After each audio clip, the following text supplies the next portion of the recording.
నమస్తే బోసుకుమరి. ఈ రోజు ఈనాడు పేపర్ మెయిన్ బ్యానర్ ఐటమ్ గా రాసినటువంటి వార్తలు ఏంటి అనేటువంటి విషయాన్ని చూద్దాం. బ్యానర్ ఐటమ్ గా రాసినటువంటి వార్తలే ముఖ్యం కాబట్టి వాటికి సంబంధించి జరిగేటువంటి పరిణామాలు, రాష్ట్రంలో జరుగుతున్నటువంటి పరిణామాలు ఏవైతే ఇంపార్టెంట్ గా ఉంటాయో వాటిని ప్రధానంగా చేసుకుని బ్యానర్ ఐటమ్స్ లో పేపర్ లో రాస్తారు. అవి చాలా ఇంపార్టెంట్ అయినటువంటి వార్తలు లెక్క.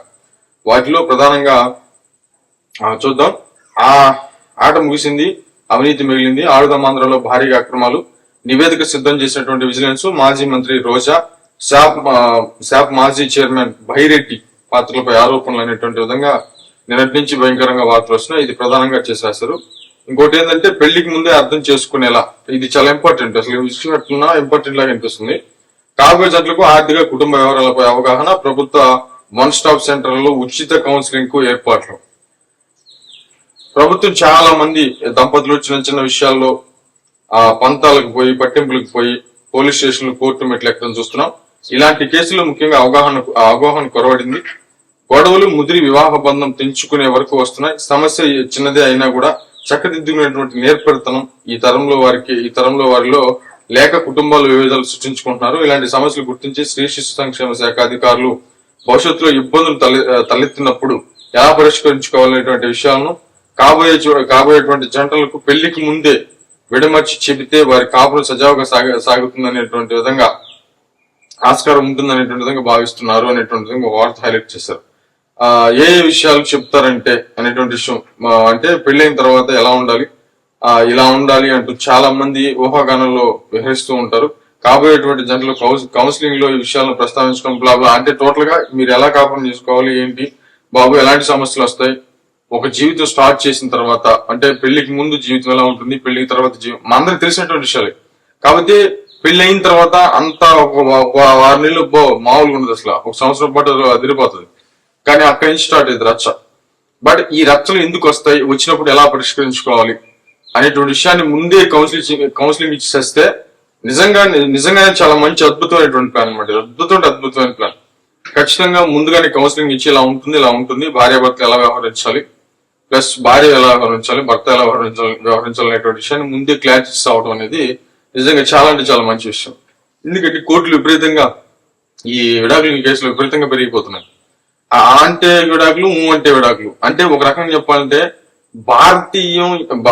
భారతదేశము ఏ సాంప్రదాయ బేస్ మీద నిలబడి ప్రయాణం చేస్తుందో దానికే భంగం కలిగిపోయినటువంటి పరిస్థితులు అయితే ఉన్నాయి. భర్త ఉండంగానే వేరే కార్యక్రమాలు, భార్య ఉండంగానే వేరే కార్యక్రమాలు, ఇవన్నీ కూడా జరుగుతున్నాయి. కాబట్టి ముందుగానే కౌన్సిలింగ్ ఇచ్చేసుకుంటే పరిస్థితులు ఇలా ఉంటాయి. కొన్ని రోజుల తర్వాత పిల్లలు పుట్టిన తర్వాత భర్త పరిస్థితులు ఇలా ఉంటాయి, భార్య పరిస్థితులు ఇలా ఉంటాయి అనేటువంటి విషయం ముందుగానే ఒక క్లారిటీ ఇచ్చేసి వెళ్తే బాగుంటుంది. ఆ వాటిని హైలైట్ చేసేటువంటి ప్రయత్నం చేస్తారు. నిజంగా చాలా మంచి విషయం అది. బట్ సిన్సియర్ గా చేయాలి. ఏదో పబ్లిసిటీ పిచ్చి కోసం అట్ట కాదు. సిన్సియర్ గా కానీ చేయగలిగితే వివాహ వ్యవస్థను పాడైపోయింది, ఆల్రెడీ పాడైపోతున్నా కదా, పాడైపోయింది. 90s లో, అంటే 88, 87, 89 ఆ టైంలో ఉన్నలాగా లేడీస్ కానీ జెంట్స్ కానీ ఇప్పుడు లేరు. ఎక్కువగా మైనస్ లో వస్తుంది మాత్రం ఖచ్చితంగా లేడీస్ లో ఈ విధానం పెరిగిపోవటం వల్ల. అంటే ఒక లేడీ మీద ఎన్ని బాధ్యతలు, ఒక మగవాడు వేస్ట్ ఫెలో అనిపిస్తుంది. కానీ ఆడవాళ్ళకి సంబంధించి ఎంత పెద్ద భారం ఉంటుంది. 2 కుటుంబాల గౌరవం ఆ అమ్మాయి మీద ఆధారపడి ఉంటుంది.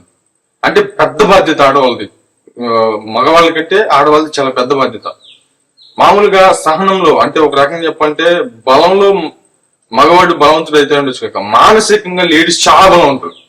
ఎలాంటి కష్టాన్నైనా కూడా తట్టుకొని కుటుంబ గౌరవాన్ని కాపాడుకునేటువంటి శక్తి సామర్థ్యాలు లేడీస్కి ఉంటాయి. కానీ వాటిని, ఆ శక్తి సామర్థ్యాలు కోల్పోతున్నారు ఇప్పుడున్నటువంటి పరిస్థితుల రీత్యా. ఇది ఇంకా డీటెయిల్ గా మాట్లాడుకుంటే చాలా పెద్ద వీడియో అవుతుంది. బట్ అలా కాకుండా విషయం అయితే చాలా మంచిది. మరి చూద్దాం ఏమైతే. ఇంకో వార్త అయితే మాత్రం హైలైట్ చేశారు. వేగంగా టాప్ 3 లోకి పరుగులు పెడుతున్నటువంటి దేశ ఆర్థిక పరిస్థితి, ఆర్థిక వ్యవస్థ. అదేవిధంగా బెంగళూరు పర్యటనలో ప్రధాని మోదీ, ట్రంప్ డెత్ ఎకానమీ వ్యాఖ్యలకు పరోక్ష సమాధానం, మెట్రో రైల్లో లైన్ 3 వందే భారత్ రైలు ప్రారంభం అనేటువంటి విధంగా ఒక వార్తను హైలైట్ చేశారు. బెంగళూరులో మెట్రో రైల్లో ప్రయాణిస్తూ విద్యార్థులతో ముచ్చటిస్తున్నటువంటి ప్రధాని మోదీ అనేటువంటి విధంగా ఒక వార్తను హైలైట్ చేసేటువంటి ప్రయత్నం అయితే చేశారు. అంటే ఆయన పర్యటన ఇవన్నీ కూడా చేసుకుంటూ వచ్చారు. అంటే మెయిన్ గా రాసినటువంటి వార్తలు అవే. ఇంకొకటి ఏంటంటే పవన్ కళ్యాణ్ గారిది ఒక వార్తను హైలైట్ చేశారు.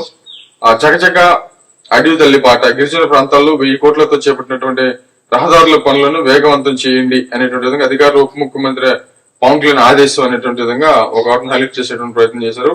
డోలీ రహిత గిరిజన ప్రాంతాల లక్ష్యంగా చేపడుతున్నటువంటి రోడ్ల అభివృద్ధి పనులను వేగవంతం చేయాలని చెప్పేసి ఉప ముఖ్యమంత్రి రాష్ట్ర పంచాయతీరాజ్ గ్రామీణాభివృద్ధి శాఖ మంత్రి పవన్ కళ్యాణ్ ఆదేశించారు. ఈ పనులు పూర్తయితే 652 గిరిజన ఆవాసాలకు మెరుగైనటువంటి రహదారి సౌకర్యం అందుబాటులోకి వస్తుందన్నారు. మరి గిరిజన ప్రాంతాల్లో గ్రామాల్లో అడవి తల్లిపాట పేరుతో చేపట్టినటువంటి కొత్త రహదారుల పనులను పురోగతిపై మరి పంచాయతీరాజ్ గ్రామాభివృద్ధి శాఖ ఉన్నతాధికారులతో ఆయన ఆదివారం టెలికాన్ఫరెన్స్ నిర్వహించారు.